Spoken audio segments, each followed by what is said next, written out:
DJ Sports.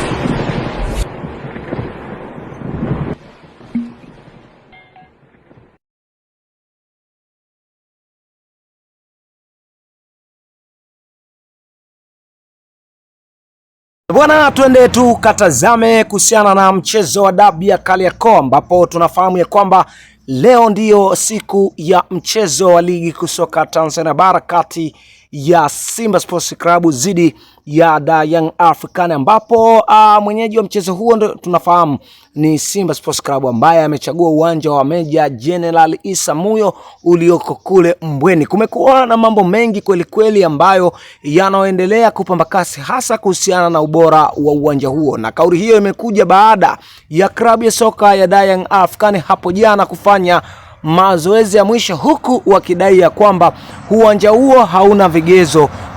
kwa kucheza dabi ya Kariakoo, hasa mara baada ya kuweza kubaini kuhusiana na pichi kutokuwa na hali nzuri, hasa mara baada ya kuweza kuharibiwa na mvua. Sasa kumekuwa na taarifa nyingi kweli kweli ambazo zinaendelea kupamba kasi katika kona na engo mbalimbali, lakini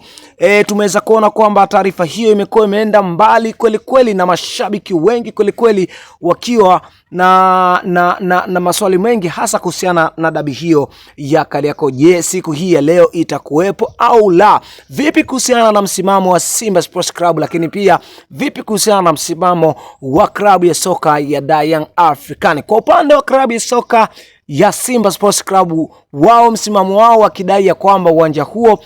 ni mzuri na una sifa zote za kucheza dabi ya Kariakoo, licha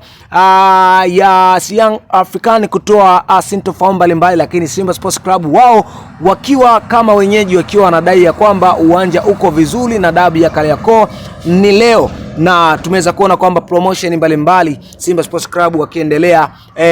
kuzifanya kuhusiana na kuelekea katika mchezo huo. Kwa upande wa klabu ya Young African, hapo jana tuliweza kuona kwamba video mbalimbali za viongozi zikiwa zinaendelea kutrendi zikionyesha madhaifu ya uwanja huo, huku wakiwa wameonyesha kwenye baadhi ya pichi zikionekana ya kwamba zina itilafu, huku wakidai ya kwamba uwanja huo hautoweza kuchezea dabi kwa siku hii ya leo, hasa kulingana na changamoto iliyopo katikati ya uwanja, hasa mara baada ya uwanja huo kuharibiwa na